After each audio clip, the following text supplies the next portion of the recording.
Asking the right questions at the right time will increase your sales in decorative concrete, and you won't feel like you've sold anything.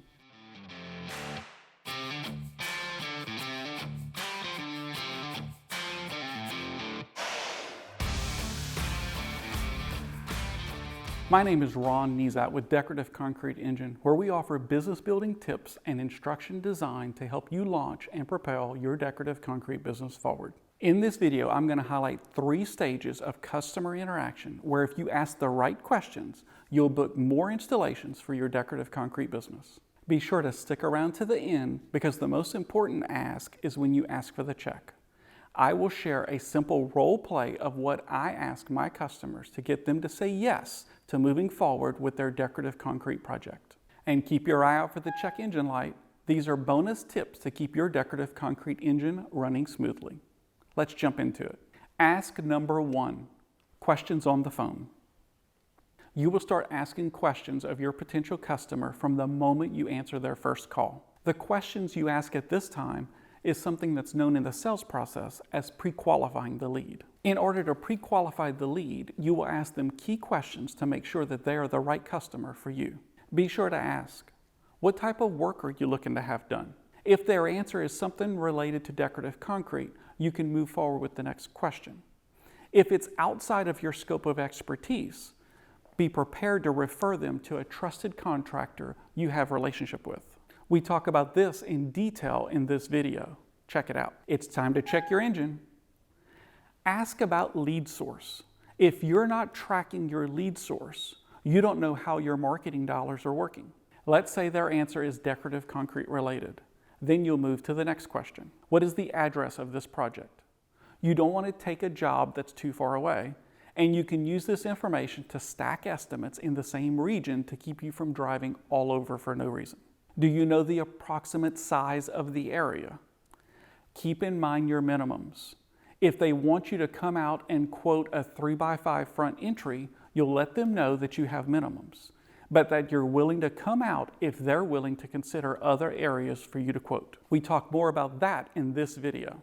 Another question you will ask as you pre-qualify this lead: do you have an idea of what you want it to look like? If they have sample photos, have them email them to you so you can add them to the file. Are there any issues you're hoping to correct?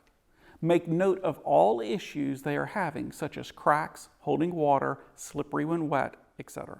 What is the current condition of the area? Is it bare or is there a previous coating on it? Once again, make note of this in the file. That's it for ask number 1 on the phone. Once you determine this is a prospect for you, schedule the face-to-face estimate and bring your notes with you as you approach ask number 2, questions at the estimate. At the face-to-face estimate, you will continue to ask questions to clarify the customer's desires and get more details of what their problems and issues are so that you can make the proper product recommendation. Our goal is to solve for their issues and problems and make sure we present proper solutions that meet their desires. At the estimate, I will restate what I see in my notes and ask them to clarify. For example, I see here in my notes that you're concerned with this area that is holding water. I do this while I'm walking around, taking pictures, and making additional notes. I have the customer walk around the project area with me so that if I see any additional issues, I can point them out as we go. For example, I see these cracks here. We'll have to address that. By doing it this way, the customer will not be surprised when I incorporate solutions like crack repair into the price. Let's check our engine again. Sometimes our solution does not solve all their problems. Manage expectations by clearly explaining limitations to systems and products as you go. For example, we can repair cracks, but we can't guarantee they won't come back. At this point, you will restate their problem, recommend your solution, and point out how your solutions address their stated needs. This leads us to ask number 3, asking for the check. There is one sure way not to close the deal, and that's to not ask for a check. You have now restated their problems, made your product recommendation that solves for their issues and desires, and you've given them a price. Now you need to ask for a check and then be quiet and let them respond. Stick around to the end because I'm going to do a role play of how I ask for a check. and you can follow my model exactly. The check I'm asking for is the deposit needed to schedule the job. We normally ask for roughly 1/3 as a deposit. I will round that to an easy number, like $750 or $1,000. I normally do not take more than $2,500 as a deposit, no matter the size of the project. Asking for the deposit to schedule the job is the ask. It's effective because you're asking the customer for a commitment to move forward with the project.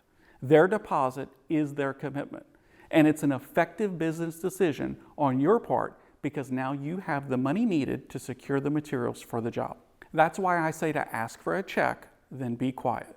They will either give you a check or give you an objection. If they give you an objection, this is your opportunity to ask more clarifying questions to overcome their objection. For example, I didn't realize it was going to be this expensive. Some clarifying questions might be, what kind of budget did you have in mind? What did you think the project was going to cost? I then restate their problem and restate all the work that goes into it, breaking down the cost and building the value for the work that's going to be done. Then I go to the close again, which is asking for the check. This leads me to the bonus role play I promised. At this point, we've already stated their issues, stated our solution, and offered the benefits of our solution and given them the price. Now, the conversation would go something like this. Your garage project will be a total of $4,200. Our next available date is Monday, March 20th. It will take us approximately 3 days to complete your project. To lock in and hold that date, it will be a $1,000 deposit. We will take the balance, divide it in two, half when we get started and the other half when we're done and you're satisfied. Like I said, it's a $1,000 deposit to lock in that date. We take cash, check, or credit card. Would you like us to lock in that date for you? And that's it. I'll wait for them to respond. If they give you an objection, I go through overcoming the objection and then hop back into the script at, it's a $1,000 deposit to lock in that date. We take cash, check, or credit card. Would you like to secure that date? If we can't get a deposit, I tell them I'll type everything up and send it to them in writing. I manage their expectations by telling them when I'll get it to them. Because of our automations, I can normally offer same-day estimates or end of business next day. I then send them the proposal and start our drip campaign, which we talk about in this video. So there you have it, 3 asks and a bonus role play script. If this was helpful, be sure to give the video a thumbs up and subscribe to the channel for more tips to launch and propel your decorative concrete business forward. And check out the link for our email newsletter, DC Insider, so you'll never miss a video, and for other tips to help your business run smoothly. Thanks for watching. See you next time for targeted advice for launching and optimizing your decorative concrete business.